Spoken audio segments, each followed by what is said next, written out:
So the question is, how do you learn to truly accept yourself for who you are? And is it even important to do that? I find a better question is for us to find out, do you know who you really are? So let me ask you, being honest with yourself, what kind of person do you think you are? I think I am a 28-year-old white male who is from the United States. Okay, so I'll stop you right there. Right. And that's great that you gave me a nationality and your birth certificate and all those things that are really important. None of those things define you. I have met people from Africa that have a set background that they've grown up. I lived in Africa for 3 years, but you couldn't define them as being a typical person from Africa. Right. Likewise, I've met people from Germany that you couldn't define as a typical German. So I'm going to argue that you are not defined by the fact that you are a 21-year-old white male from America. Now let me ask you, who are you? Who is the real you?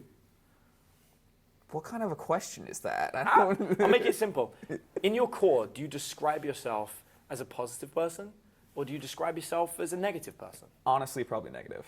Okay, that's good. Yeah. This is like, we'll get to meet the real you. Yeah. Okay, so you're a negative person.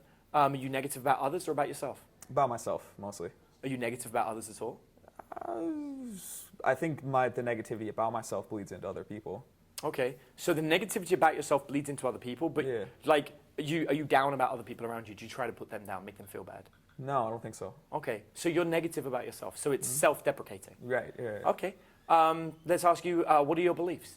Do you believe in helping others or hurting others? Helping others. Okay, do you believe you're a good person?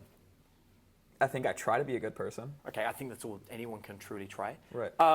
Let's ask yourself, do you want to be successful in life?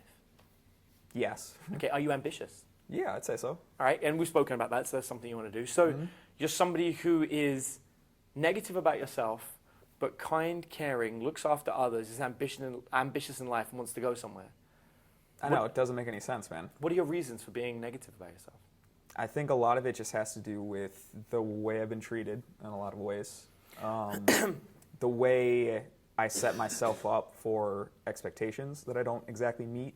I think I have a very, very hard time looking at myself in the mirror and seeing this is the person that I want to be and being okay with where I'm at, if that makes sense. Yeah, no, I understand. And I don't think you have to be okay with where you're at in order to use that to drive you. We spoke about acceptance earlier. I think it's absolutely okay to accept where you are and be realistic about it and still have goals. In fact, one of the things I talk about is both negativity and positivity are dangerous. You don't want to be a pessimist and you don't want to be an optimist. If you're an optimist, you'll always set yourself up for failure and you'll stop reaching. Right. If you're a pessimist, you'll never do anything and you'll never reach. A realist is so much better. Know where you truly are, know the exact steps you have to do to get somewhere. But you mentioned something, and we'll talk about this, about the negativity in your mind. You said that you've been treated unfairly in the past. Give me an example. Well, I've definitely, sorry. That's okay. I've definitely been hurt by a lot of people in the past. I think there's a large section of it that is my own fault, and I think I take a lot of responsibility for it in a lot of ways. But I mean, failed relationships with girls, failed relationships with friends, a lot of human connections that did not go as well as I hoped, essentially. So one of the hardest parts about being a human being is that in school, we're told we're going to be given education. Right. Our families, our parents, they're giving you education that's supposed to help you, that actually doesn't help you, it doesn't serve you, because they never bothered getting the education they needed to have these human interactions. At this point, you have to decide whether you're going to push your own education to get the skill set to take you where you want to go. You have had negative situations and bad things happen to you. And in psychology, we would say that those negative voices are actually what's going on in your head. I have a book called Brain Hacking on Amazon where I talk about how to kill the negative voice. And the negative voices, most of the time that we hear, are the repeated words of people that have said bad things to us in the past. Be honest. Be really honest. The relationships that have failed, the things that have gone wrong, was it your fault completely, or was it other people's as well?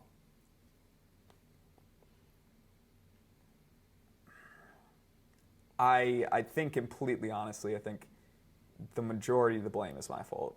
Okay. Would you be comfortable sharing one of those situations? Um, You don't have to give details, but okay. Well, I guess one of the most prominent ones I can think of would be in my own self-deprecating state, maybe, I don't know, kind of saying things to someone that I definitely shouldn't have, and essentially severing the relationship, and having that kind of go around and have that kind of follow me, that whatever I did, basically, whatever I said to the person, in order to completely just destroy the entire relationship.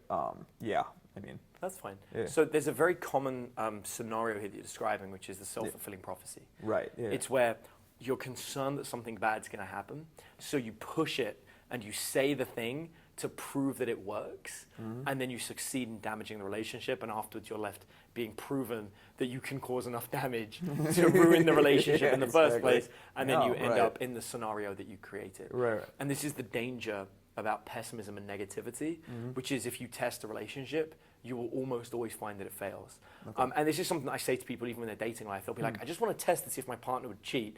And it's like, yeah, that's going to fail. That test is always going to go bad. Okay. Right?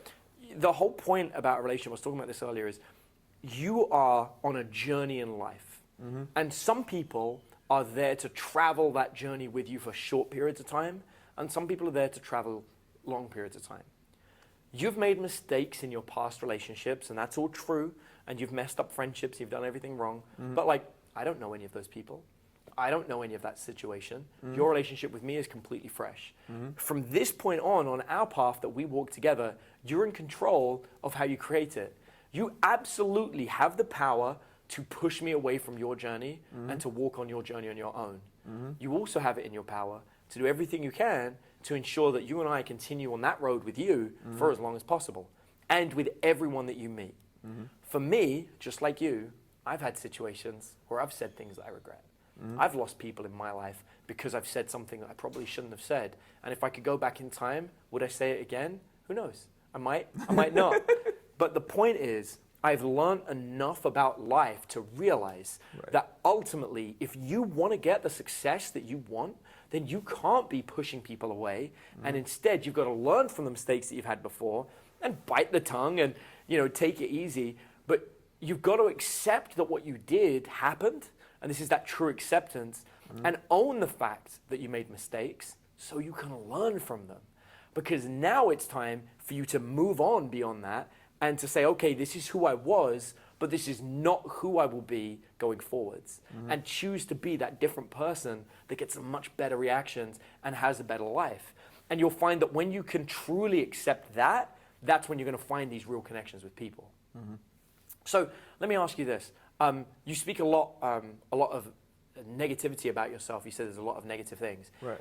If you could make a list today of 3 things that you would change about yourself, what would they be? I guess I would say my consistency in my dating life.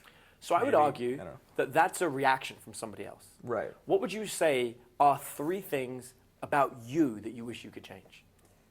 That you have full control over? Full control over. Okay.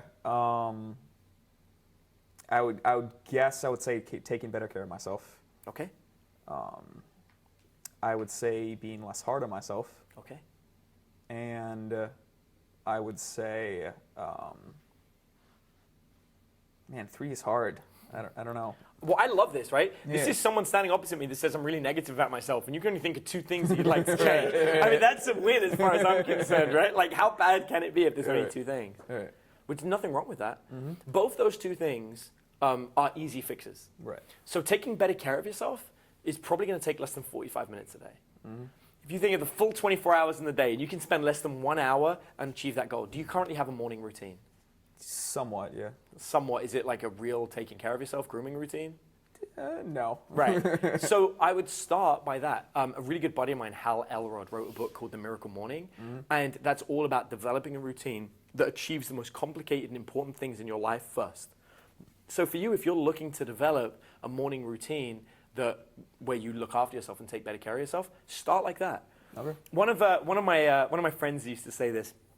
He was really worried about his weight. He was constantly gaining weight, and so he decided that he would have a diet, only in the morning and in the evenings.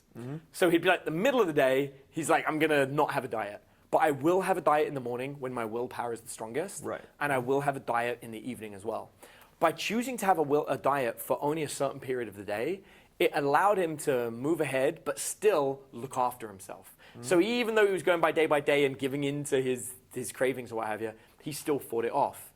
So if you start in the morning and set yourself up for success by doing a 45-minute grooming routine that looks after yourself in whatever way it is, whether it's exercise or whether it's diet or whether it's brushing your teeth, I don't know, whatever it is you feel you need to do better at, doing that in the morning is what's going to make sure that you move there. And then the second thing that you had was not being hard on yourself. Right. Do you have an affirmation routine? Not consistently, no. So one of the best tips that I ever heard, it was from a book called You Are a Badass. It's totally worth reading, where you take Post-it notes and you're going to write the messages you need to hear at different points in your house based on where they are. Okay. So if when you look in the mirror, you're negative about your looks, you're going to write on a Post-it note, you are attractive. And you're going to slap it up on the mirror exactly where you'd look. And if when you go to the fridge and you grab a soda, and that makes you feel bad about yourself, you're going to put a Post-it note in there that says you deserve at least one soda a day. Okay. Right? Got So it. you're going to write messages to yourself to correct the things that you need to hear. One of my favorite ones is you can put it on the door as you go out the door. And on the door it's like, you can achieve anything if you just put in enough hard work. Right. And so you're going to give yourself these positive affirmations about everything that you do in your life, and you'll find that your home becomes an incredible place and a refuge from the negativity in your mind, as everything you look just tells you wonderful things. Okay. How does that sound? It sounds fantastic. Cool. Is this something you can commit to? Yeah, I'd say so. Hell yeah. All right, I love it. Thanks for coming. Appreciate you.